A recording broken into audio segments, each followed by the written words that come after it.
Welcome to the Champs App podcast. Champs App is your recruiting and development copilot. If you are a player, parent, or coach, make sure to check out more content and tools to help navigate the world of youth hockey at champs.app. Also, if you've listened to the Champs App podcast in the past and it has helped you with your recruiting or hockey development, please tell your teammates and friends about Champs App. It would be even better if you subscribe to the podcast and review or rate us on whichever platform you're listening to or watching us on. On today's episode, we have a true legend in the game, Vicky Sunohara, a two-time Olympic gold medalist, longtime Team Canada standout, and now the head coach of the University of Toronto Varsity Blues. Vicky has played a major role in shaping women's hockey in Canada and beyond. From elite competition to building the next generation of leaders, she brings unmatched experience, passion, and perspective. This is a great conversation with Vicky, so I hope you enjoy it. Introducing the new and improved Champs App Team Coach Directory, the easiest way to find, research, and connect with NCAA D1, D3, and youth sports coaches all in one place. Now featuring both men's and women's college hockey. This free tool is perfect for players, parents, and youth coaches. We've automated updates to ensure coaching info stays current. And for Champs messaging tool subscribers, reaching out to a coach is faster and simpler than ever. Try it out today on Champs App and take control of your recruiting. I am very excited to welcome the head coach of the University of Toronto women's hockey team and the Wayne Gretzky of women's hockey, Vicky Sunohara. Originally from Scarborough, Ontario, Vicky won 2 gold medals and 7 world championships with Hockey Canada. Since 2011, she has been the head coach of the University of Toronto Varsity Blues, and by the time this episode is released, she will have just been inducted into the IIHF Hockey Hall of Fame. Welcome to the podcast, Vicky.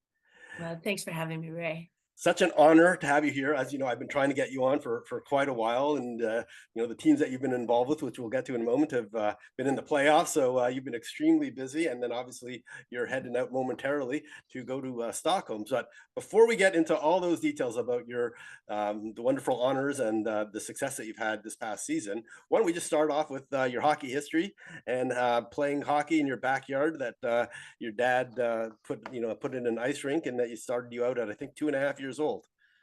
Yes, it actually started in my basement. So that was probably before I turned 2.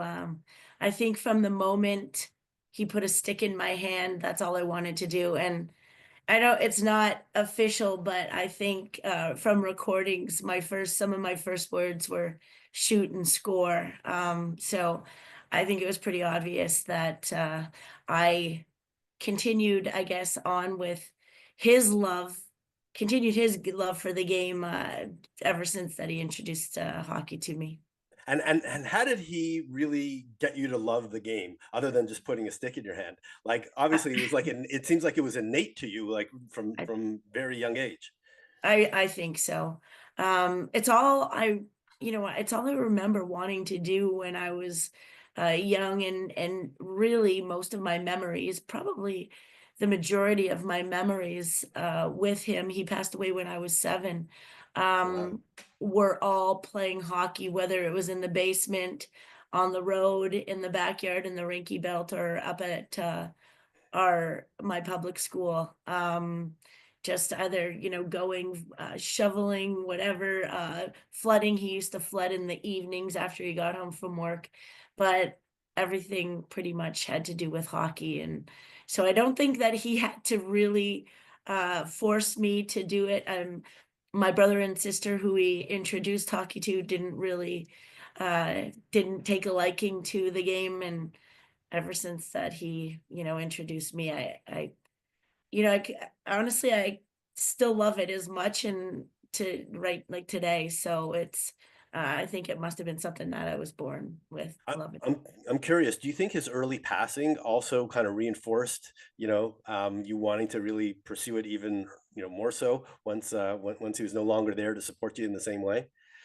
Yeah, I don't know. I mean, it was pretty tough. I was young. I don't think that I really understood what was going on, but I do remember thinking, like, who is going to take me to hockey now? Because, he loved it so much. I went to watch him play when I could, in the old timers league. And he was so involved and loved it and wanted me to have every opportunity that I wanted. Um, so it's hard to know if, I wanted to play because of what happened, or if it was just something that, that I was born with. And everybody, that knew my dad well, has said that I really take after him. It's something like he always wanted to play. He wanted to play other sports. He introduced me to, soccer, tennis, all kinds of sports, but I think that hockey was, I just share his love for the game. Beautiful. And how talented do you think you were, even at a young age? Obviously you had the passion for it, so that probably, and the work ethic, which I've even noticed in our planning of this meeting. How hard you work, even to this day. But how much of that was actual natural talent, or did you work really hard just to get really good? I think maybe there was some coming from him, because from what I understand, he was a talented hockey player. Um, I don't know, it might be my competitiveness though. My uncle always reminds and brings up a story that when we played pond hockey once, and I chose my uncle to be on my team, and he said that I was probably 3.5 years old, and I didn't stop yelling at him because I said that he wasn't trying and he wasn't playing hard enough, and that's why we were losing in the pond hockey games. So he just said he'll never forget like how mad I was at him, because I blamed, him and his work ethic for allowing some goals against. So, maybe my competitive nature has something to do with that. I'm not, I don't take losing very well or easy. I can put on a brave face, but it burns me up inside. Gotcha. Okay, a lot of the same traits that Haley Wickenheiser has about being ultra competitive. So that's an interesting. So nice to know that it's innate, right, with you, and that's part of the Yeah. reason why you're so successful. So back when you started playing hockey, not a lot of girls teams back then. So how were you able to develop over all those years, and what kind of teams were you playing on before you got to university/college? Well, my dad got me started in the boys league. I was playing, and it was called Scarborough East back then. And I don't know if I cared who I was playing with or against. I just really wanted to play and try to do well. So I played a couple years at Scarborough East. And it was after my dad passed away as my coach, that I was kicked out of that league, because they made a ruling that if there's a girls league, that girls have to play hockey in with girls. And so, um 2 years after, yeah, playing with the boys, my mom just took me and registered me for the Scarborough Girls Hockey League, which is now the Scarborough Sharks League. But um, again, it wasn't my mom. She so much took over after we lost my dad, and drove me to practices. My mom and my sister actually, always driving me to practices and games. And um, she wasn't one that was going to fight and say, "Oh, Vicky, she should be playing in the boys' league." She just, okay, we'll go and register her with the girls' league. I don't think really at that time she had any idea um, of how I would love the game and how I would continue to, want to play at the highest level. So we went and played in the Scarborough Girls League, and honestly, like I met some great friends, and I didn't really have any issues of leaving. I didn't understand why I couldn't play, but I mean, being 9 years old, that's not like something that I was going to fight. But looking back, I'm glad Justine Blaney went through her battle, and won, and now girls have the opportunity or the choice to play girls or boys hockey. So, but I didn't have no regrets or no ill feelings or anything like that. Looking to level up your recruiting game? Champs Plus is your ultimate resource for college hockey recruiting and development. Get access to exclusive webinars featuring top experts like USA Hockey's head scout, former D1 college coaches, and Olympian Brianna Decker, and ask your questions live. Dive into our age-specific playbooks, 100 plus videos, and 40 plus articles and analysis. Plus, meet Champs GPT, your AI recruiting copilot that delivers tailored advice instantly, built on years of Champs app insights. Take a free tour today and subscribe monthly or save with an annual plan. Visit Champs Plus now and take control of your hockey journey. Probably the most impressive stat that I saw about your background as I was kind of researching for our conversation was that you were a member of Canada's national women's hockey program for 19 years and on the national team. That's just unbelievable. 1989 to 2008. When did you start with them, and how did you last that long with them? Because I mean, to play that many years on the national team is just unheard of these days.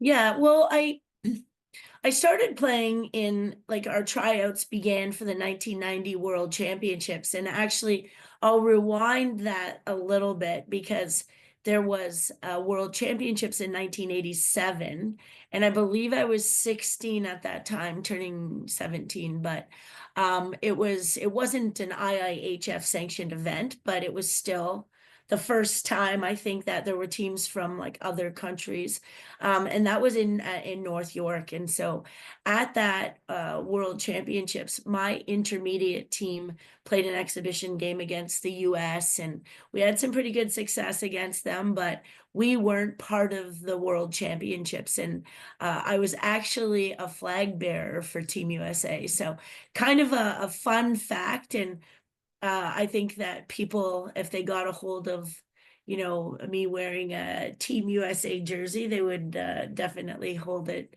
and be like, there's no way Vicky would ever do this. Like, and it's not that I didn't appreciate the rivalry or the competition. It's just, I've always obviously loved and would be wearing a Team Canada jersey, and that USA hockey logo is one that we've had some pretty fierce battles against, and so they would I think they would make fun of me actually, but it was a great experience. And it was kind of, wow, this would be amazing to compete and represent my country at a world championship. So it started in 1990, and at the early years I had some injury troubles. I wasn't successful on making, I was a part of the program, but I wasn't successful in making the team. And I think, sometimes when you're released or, they're, you don't make a team, I think that it could go one of two ways, that it could really stop you from playing and kind of give up, or and give you an opportunity to really step back and look and say, hey, what am I not doing right? What do I need to do better? And is this something that is this something that you want? And so as much as some of those, whether it be injuries or not quite making the team, they were really learning opportunities for me. And times where I probably learned and grew more as a person and as a player, than being successful in making the team. And I think that I've taken a lot of those experiences, and I think it's a great thing that I could speak to them in many different ways, like winning, being relied on to play in every circumstance, every situation, power play, penalty kill, or being somebody that isn't in every situation that maybe I want, and I have to find a different way to support the team and try to make a difference. And so again, a lot of different situations at the beginning and throughout my career with Hockey Canada, but I've learned so many valuable lessons, and hopefully those are things that I can share with some of the players that I coach now. Beautiful. So adversity actually helped you, right? And 100%. made you the better player over the long term. So um I think I got so many questions that I want to ask you. So very basic question. I saw that you actually went to Northeastern for a year and then you went back to University of Toronto. How did that all transpire in terms of your choices of where to go to school and why you came back to Canada? Well, I really wanted to go to the US, and I wanted to play. I wanted to, be one of the first. There were Canadians already down in the US playing, but not many. Donalyn Rosa, I know Fiona Rice and Susie Perkins. They were all players that had scholarships down in the US, and it's something that it was a dream for me to go and play. I spent 2 seasons at Northeastern, actually. So 2 years. Had some pretty tough experiences that happened. My roommate got held up, our apartment got broken into, and I think I was just maybe a little bit homesick. I was always super close with my mom, especially after I lost my dad. And pretty homesick. And I knew that there was great hockey in Canada and Toronto to be played. And a couple of my roommates weren't gonna be coming back either. So would I make the same decision, after I really sat back and thought about it? Maybe not. Maybe I would have stuck it out and stayed, but I think things happen for reasons, and I had a couple pretty good years at U of T, and just always just wanted to continue to play and play at a high level. Got it. So you kind of mentioned that, you played for the Canadian national team for so many years. How were you able to like play in between, Olympic years and even before World Championships during the regular season? I know obviously you played for the Brampton Thunder, but you know, back then, once again, not as many women's leagues, not as well organized. How are you able to, keep that level, that high level of hockey throughout the year for so many years, given the challenging, you don't have the PWHL like we do today? Yeah. Well, our league was really challenging. We played, it was back in the day, it was a Central Ontario Women's Hockey League, and then it went to um, Susan Fennell came in and really wanted and did an amazing job of, starting the NWHL, which was, we had, gosh, I'm getting old in my thinking about the teams, but we had 5 or 6 teams in that league, and it was really competitive. I mean, we still had national team players, and there were some Americans that came and played, and but we had great players still that made up a really competitive league, whether it was us or the Arrows who were a part of that. And there was a Mississauga team, and then there was an Oakville team, and a couple teams from Montreal. At one time back, there was a team from Ottawa. So we there was actually a team from Vancouver at one time too that Cami Granato played on. It was just really difficult with the travel.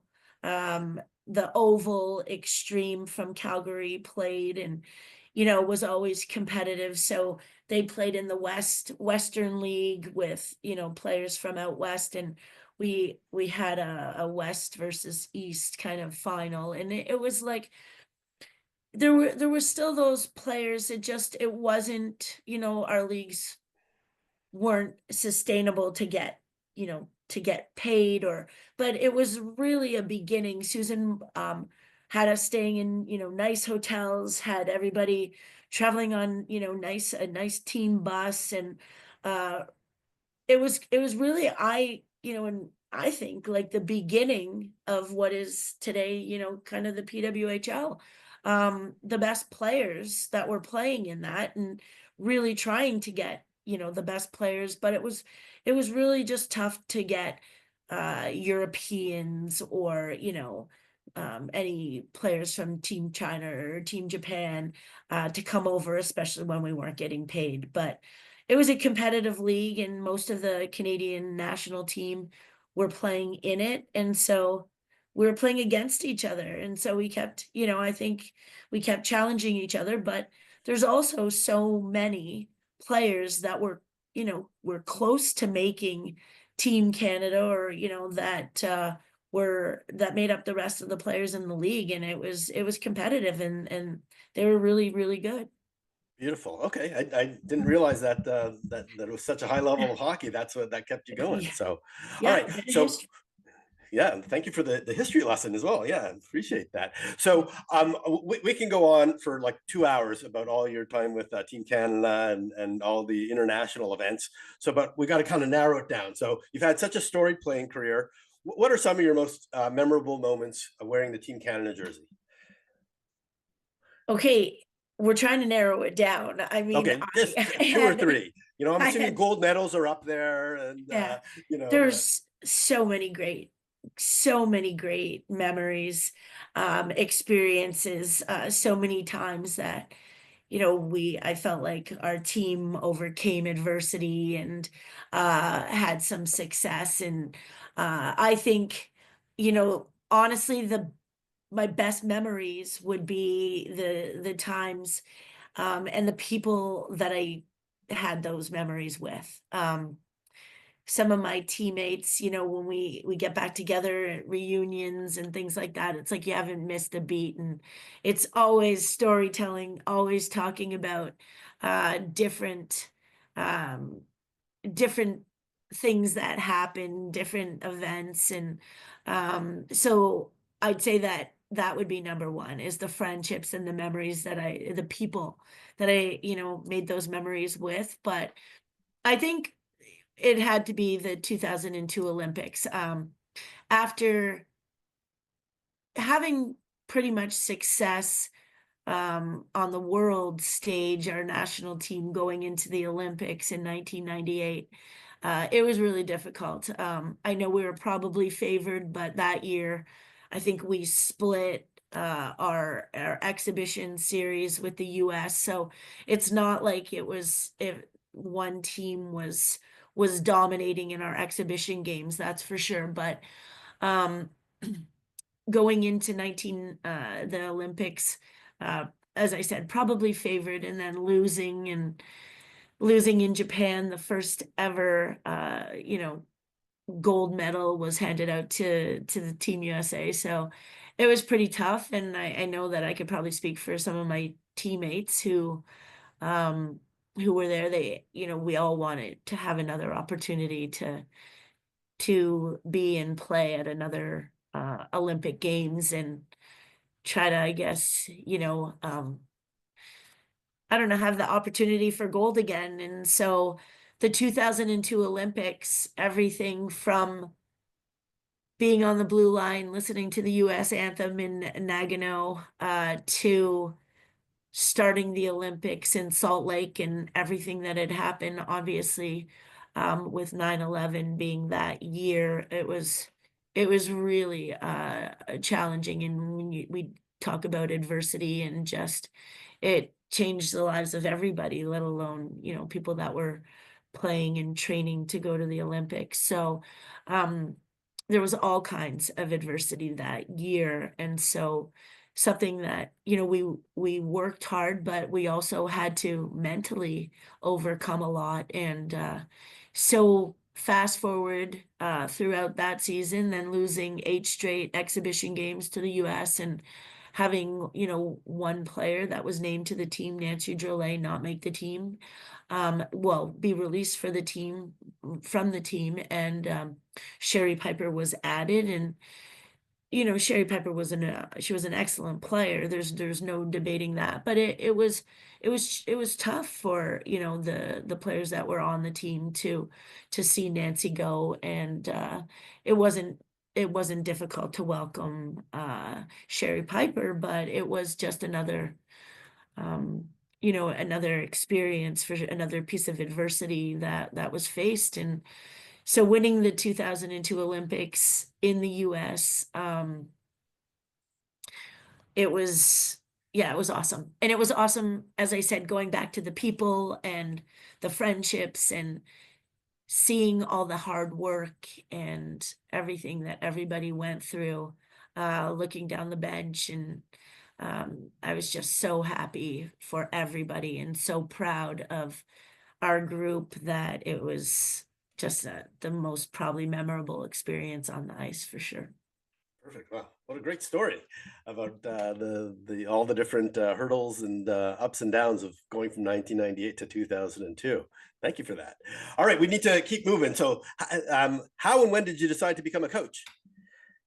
I never thought I would be a coach.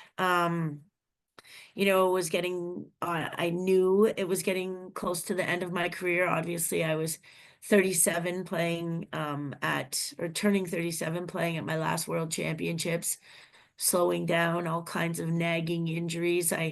I'm sure that that's when I began with my rheumatoid arthritis, some of the signs and symptoms.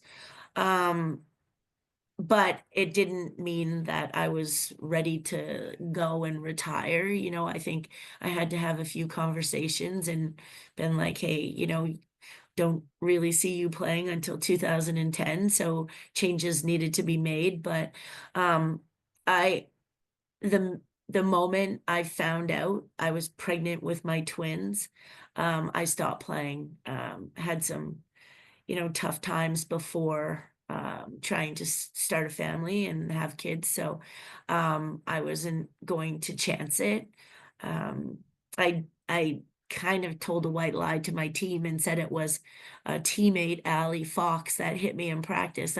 That's why I was injured and couldn't play anymore. But it was because I found out I was pregnant with my twins.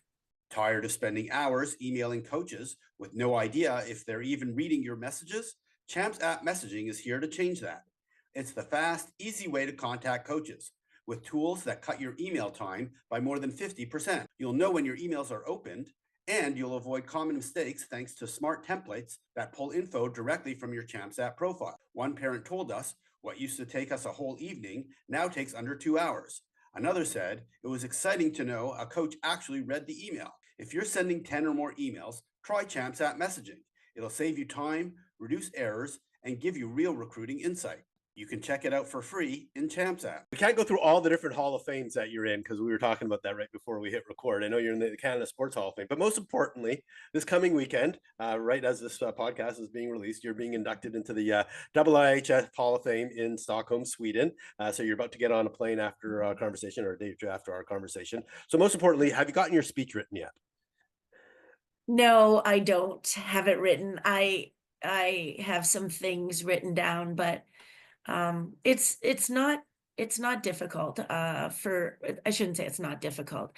It's difficult because I don't want to leave anybody out, but for me it's just an opportunity to reflect and reflect on the people that allowed me to play, the you know my teammates that you know contributed to so many unbelievable memories. You know, do I think hockey wise that I think that there's a lot of players that I could name that could be in the IIHF Hall of Fame or the Hockey Hall of Fame. And so many, I played with so many great players, but um, it allows me to reflect and to hopefully thank everybody that made this possible because honestly it really it it really is the journey, and I've been so fortunate, and I'm still fortunate to continue to work with and learn from and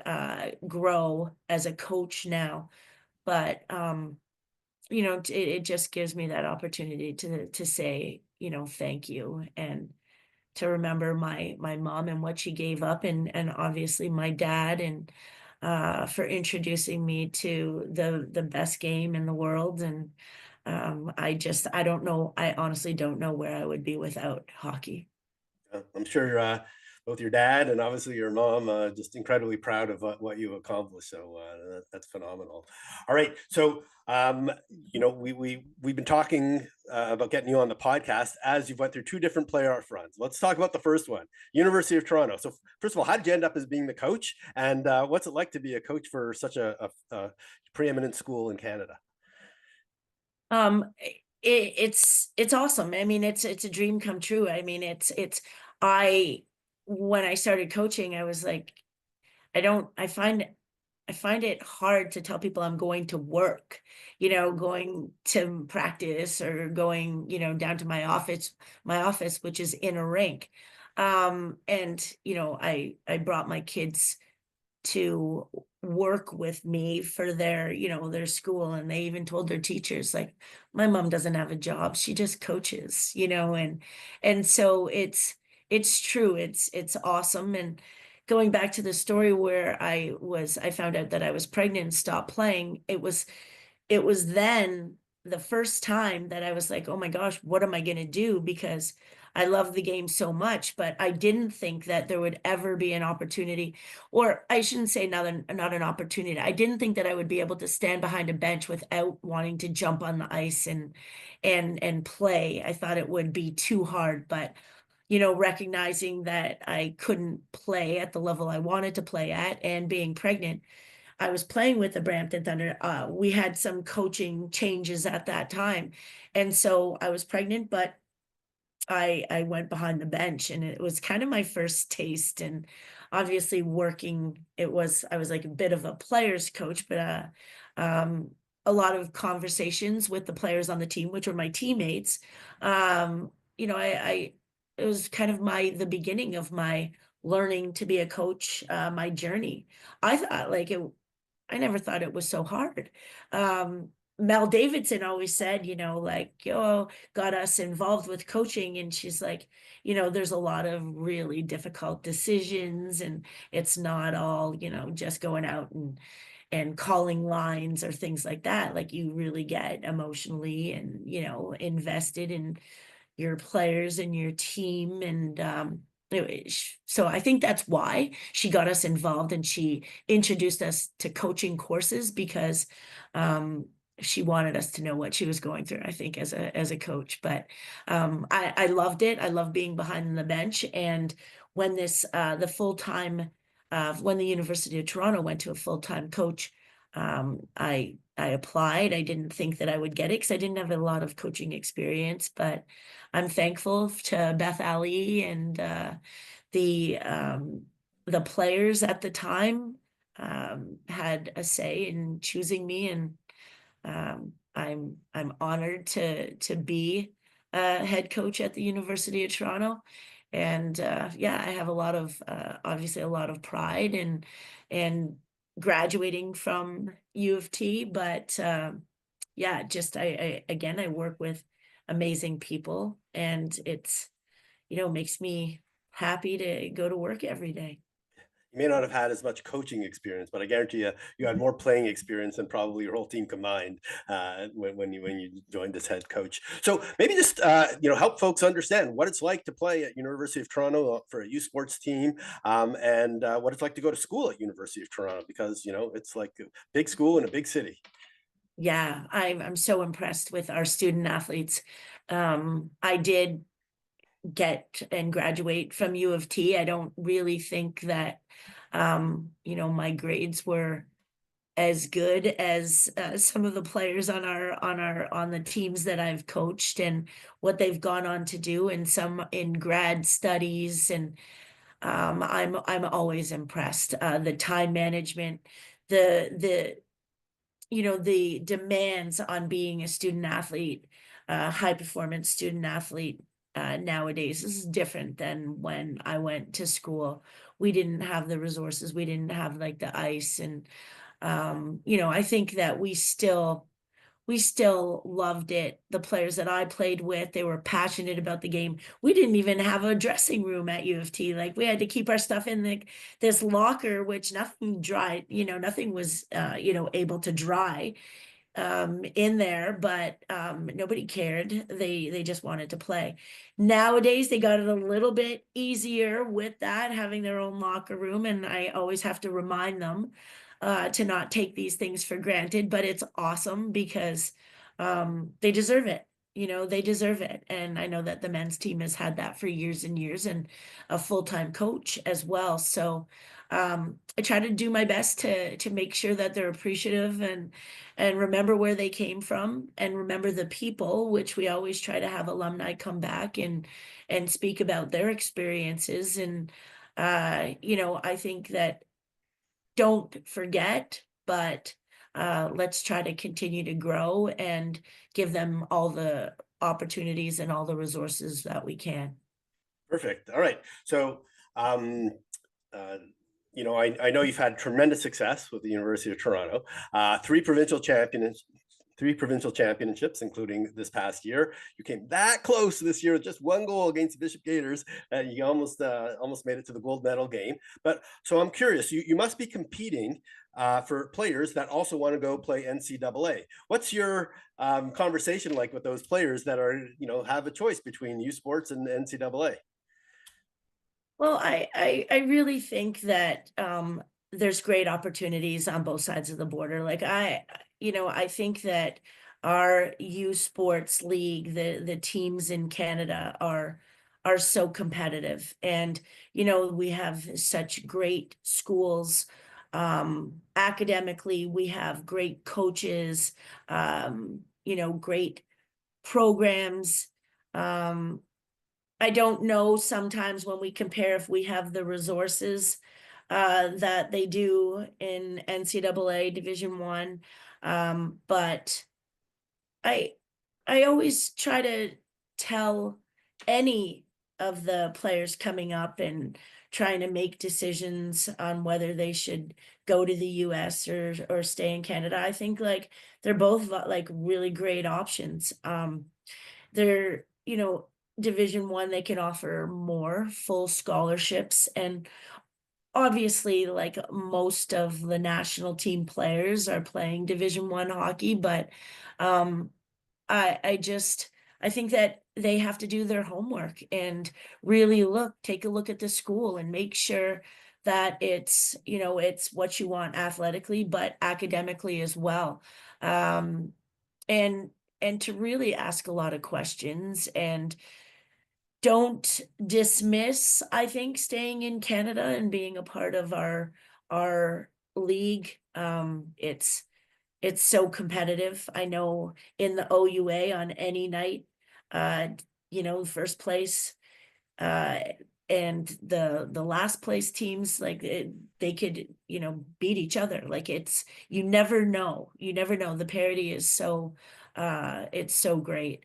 So I think it's just really trying to, well, first of all, if I'm recruiting them, I'm really trying to push the University of Toronto, but I think for myself and going to the US and having some experiences there at Northeastern and coming back and now coaching in the OUA at U of T, it's like I think that I can share a lot of experience and a lot of information, in trying to help more so have people think about, their decisions before they go. But I think that,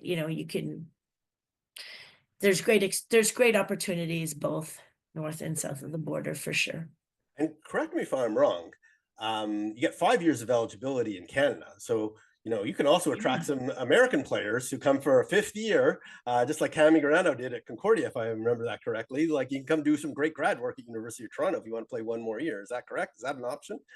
It isn't if you've played 4 years. If Okay. you play out your NCAA eligibility, you're Okay. not eligible to play your fifth year here. But Oh, if you've shucks. played All 3 years, or COVID had something, like the pandemic had something Yeah. to do with that. Like if you were given back your year because it wasn't a complete season, there's rules around that as well. But regardless, I mean, there's the the landscape's get, it's forever changing, and the transfer portal in the US is it's crazy, like how many players are entering and how many emails that, we get from players that want to come back for whatever reason. But I really do think that people are seeing the caliber of hockey played in Canada, and the success that a lot of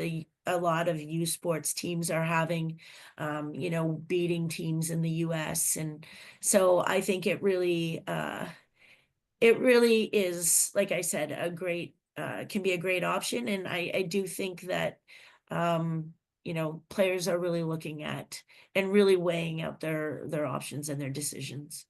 Perfect. Yeah. Well, thank you for clarifying the rules. So I didn't know that. So a little education for me as well. Every September or early October, I actually do write an article, at least this past one I did, about how well the Canadian U Sports teams fared in their exhibition games against the NCAA Oh D1 yeah. teams. And, obviously, Julie Chu and Concordia have always done well when they've come down south.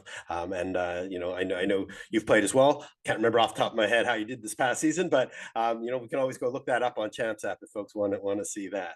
So we got to keep moving because I got a couple other areas that I want to get to. We talked about a little bit that you being the head coach of the under 18 Canadian team this past January. And this was after you were an assistant the previous year with Tara Watchorn, who I had a couple of times on talking about the under 18 team. So let's just talk about the adjustments that you made for this year's team after losing to Sweden in the semifinals in 2024. Because that year you guys dominated the shots, but some couple of defensive breakdowns cost you the game, so you lost in the semifinals. But this year you came back with a much more structured team and didn't give up a lot of opportunities and took advantage of little mistakes here and there to beat the US this year. So maybe just talk about how that whole team development transpired and what led to that success. I don't know if our approach was that much different.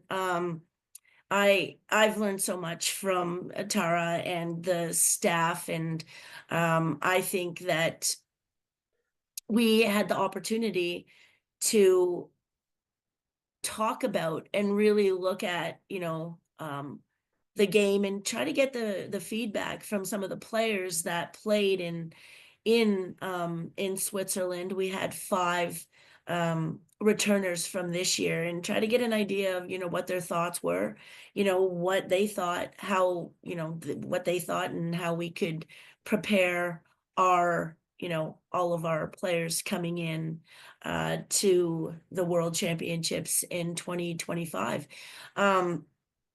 So I give them a whole lot of credit.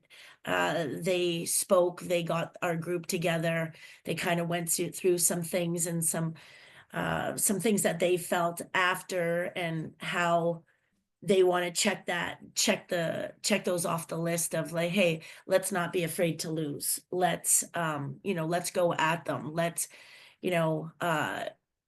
yes, this happened, but this is a different year and a different team. And let's really not look back. Let's kind of look forward and, be positive and in solution, I guess, focus with this group. And I think one thing is, we talked about from the day we got together at August camp with a group of 46, we talked about just getting better one day at a time, individually and collectively as a team, and not look back and be, oh gosh, we want to get to the World Championship gold medal game. We want to beat the US again. It's, obviously things didn't work out like that in 2024. So let's control what we can control, and work one day at a time, and grow together. And hopefully, if we can do that,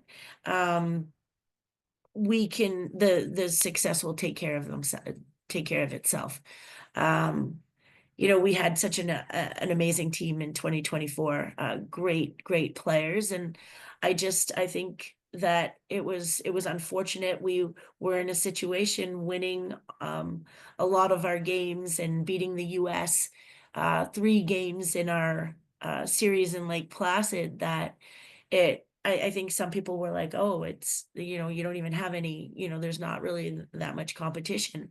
And the year before, winning, I think the team where we had a lot of returners coming from that, winning, I think 10-0 in the gold medal game against Sweden, to win gold and not even play the US in the final was, it's not to say that they were confident in any way, but coming from losing, often you learn and grow maybe a little bit more than you do from winning. So again, I I give so much credit to our leadership group, um, Chloe, Maxine Cimarroni, Sarah Manis, striker, and Mary Lou Grenier, our goalie. Like they brought their experiences, but they made it um they they made it okay and easy for the ones coming in, that they were comfortable and not scared.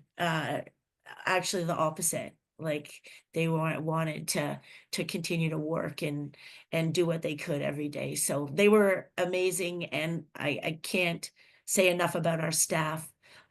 We had a great time working together, worked very well together, but again, a lot of it came from those people that we worked with, obviously Tara and Steph Thompson and Gord, Woodhull, our goalie coach. Then we learned a lot from them, and so I think it really is a group effort. Perfect, perfect. I could keep talking about this subject for a while, but we got to kind of start wrapping up. So let's move on to the Toronto Scepter. So you were the hockey, you helped out in hockey operations as a coach consultant, and you know, over the last couple of weeks, obviously you started off the playoffs really well, and then kind of took a turn for the unexpected last week. I'm just curious, what was it like working with the Scepters, and then looking back at your entire career and how far the women's game has come, how much joy and pride do you have in being able to be a part of the PWHL? Yeah, so much.